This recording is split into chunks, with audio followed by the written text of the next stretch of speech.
Hey everyone!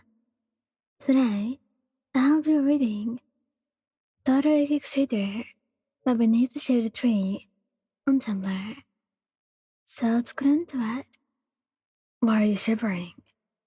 Todoroki sounded so concerned, rather unlike his normally monotonous voice, and when he looked up, Shoto's handsome features were contorted in a concerned frown. It was adorable, and on your part, you didn't want to worry him, so you had tried to grit your teeth to stop them from chattering so you could speak.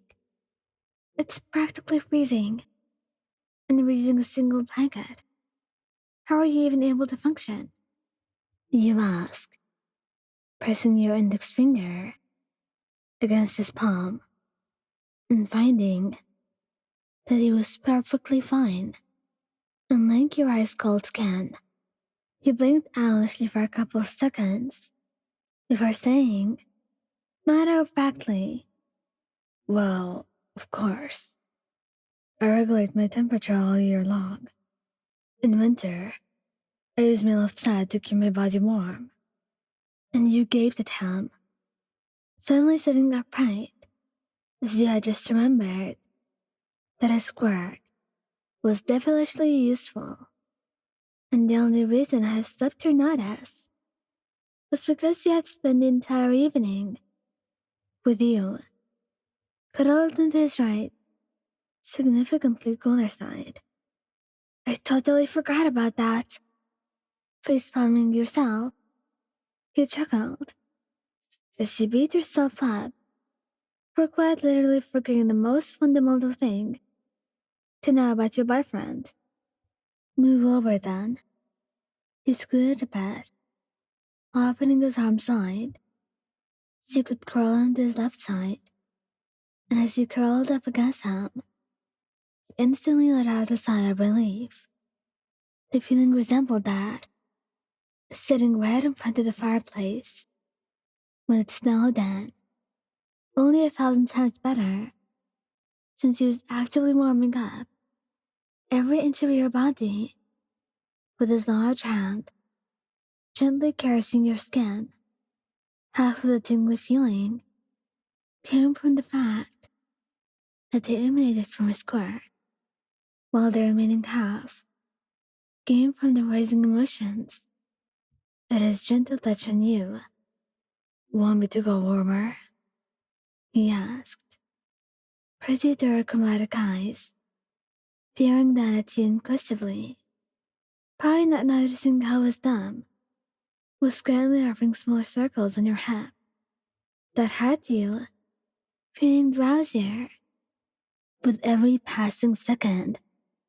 But perhaps that was also because of how warm you were getting. Kudos to him. He was doing a good job at this, keeping you all warm in his arms.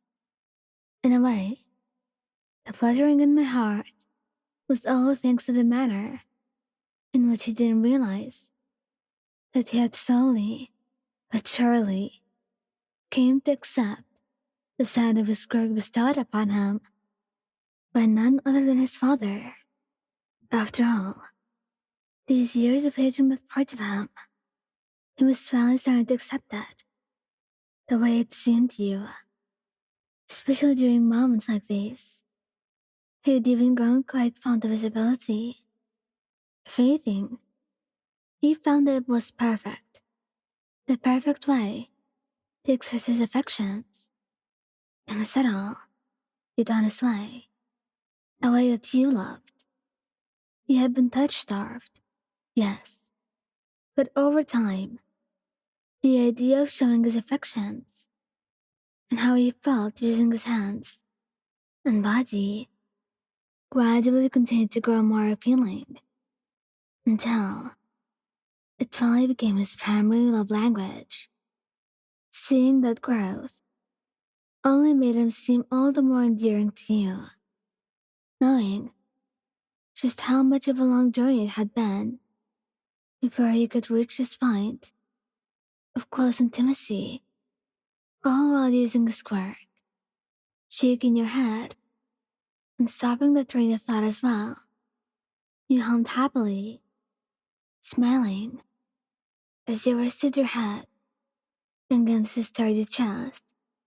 Your own hands, which were nice and toasty now, reaching around them, held them impossibly close to you, as though you were hugging a very warm and a very cuddly pillow. This feels great. Thank you, darling. He mumbled. I love you. He said earnestly, the straightforward way he spoke, only making the words, managing to seem all the more honest and sweet to you. He was amazing. He was Todoroki Shoto, honest and lovable and so incredibly sweet. And he was only here for you. It's nothing. Just wanted to make you comfortable so you could sleep. Internally kind at his unintentionally romantic ways, and how he was adorably the best boy you could ever have. You couldn't help reaching up to kiss his jaw fondly, watching the way his clustered self warmed up a few degrees more, and his cheeks bloomed a bright red that nicely complemented half of the soft hair sprawled underneath his head before deciding to flop back on top of him, closing your eyes. Relaxation washing all over you and speaking in a low voice before you could let yourself succumb to sleep. Scrap strong on you as you're slowly being dragged to dreamland. I love you too, Shadow. You're the best. And with that, Shadow watched you fall asleep in his arms, holding you close to him and pressing the softest of kisses to your forehead. Gentle and so incredibly sweet. Good night, Mayan. Sleep well. Thank you guys for listening. Don't forget to like, subscribe, and comment. I hope you enjoyed listening to this as much as I did making it. Anyway, goodbye.